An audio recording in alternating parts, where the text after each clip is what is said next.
The second season of Soul Land 2 has made some bold changes to the original storyline, especially in the Qiankun Wenqing Valley arc. These changes don't just reshape how the story flows, they shift the emotional core of the narrative, putting new weight on characters who were once secondary.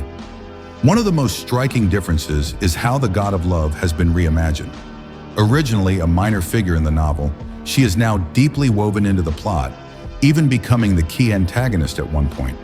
Her transformation, both in character and appearance, has become central to the fates of Wang Dong'er, Wang Qiuer, and Huo Yuhao. In this revised version, Wang Dong'er reaches the final test set by the God of Love. There she comes face to face with Wang Qiuer. It's in this tense moment that Qiuer reveals the truth behind her identity, including the fact that she stole Dong'er's face. Despite that revelation, she chooses to give up the Acacia Heartbroken Red, the item that can save Huo Yuhao's life.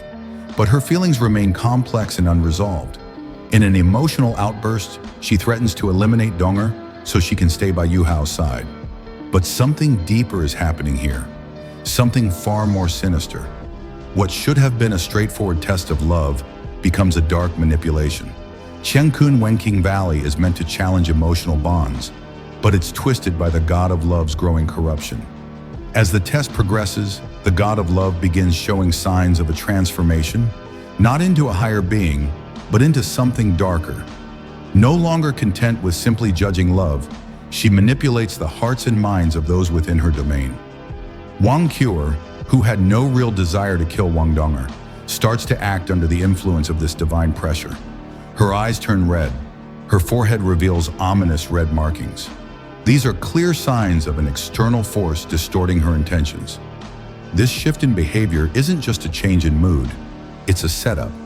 The God of Love becomes the reason for Qiuer's irrational aggression, placing her in the role of the villain without truly deserving it. In this way, the God of Love becomes her scapegoat, the one who silently takes the blame for forcing conflict where there should have been resolution. While these emotional battles rage, the production team made sure the God of Love looked the part.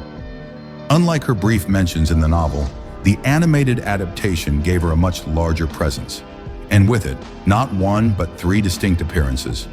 These transformations are symbolic of her shifting role throughout the story. She is introduced in a graceful form, then shown as a youthful maiden, and finally in her darkest transformation, she becomes a god of malevolence. These visual changes mirror her internal corruption and rising hostility, especially toward Wang Dong'er. Her final form is not only symbolic, but consequential. In the original story, the battle between Wang Qiuer and Wang Dong'er ends with both refusing to hurt each other. It's a stalemate born from mutual respect and shared love for Huo Yuhao. But in the anime, the outcome is much darker. Whether it's Qiuer who kills Dong'er or Dong'er who sacrifices herself, one thing is clear. It is the evil version of the God of Love who pushes the situation to the breaking point. Her manipulation drives the conflict to a tragic conclusion. Wang Dong'er's death is no longer a result of a noble choice, but a forced end brought about by divine cruelty. This raises a serious imbalance. Huo Yuhao, even when joined by Qiuer, stands no chance against a corrupted deity. The God of Love, despite her fall, remains powerful, too powerful for mortals to resist. Her divine status ensures her dominance, and for a time, it seems like there's no way to reverse what has happened. But Soul Land has never been a story without hope. When things are at their darkest, a familiar figure returns. Tang San, now the God King in the God of Shura. His presence is not just a moment of nostalgia, it's a turning point.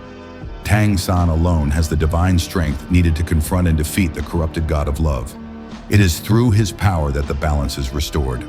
By overcoming her, he allows the original God of Love to return, cleansed of darkness, return to her role as the guardian of love rather than its destroyer. Only then does the story hint at the possibility of revival.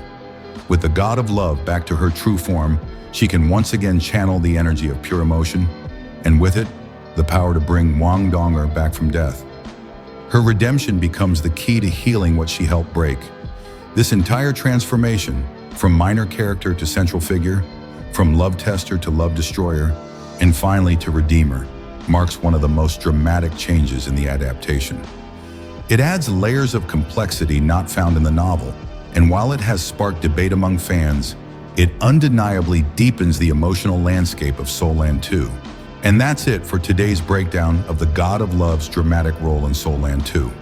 The changes in the animation have definitely added new depth and tension to the story, and it's clear the creators are taking bold steps to keep things exciting. Thanks for listening, and if you enjoyed this deep dive, be sure to stick around. There's more Soul Land content coming soon. See you in the next video.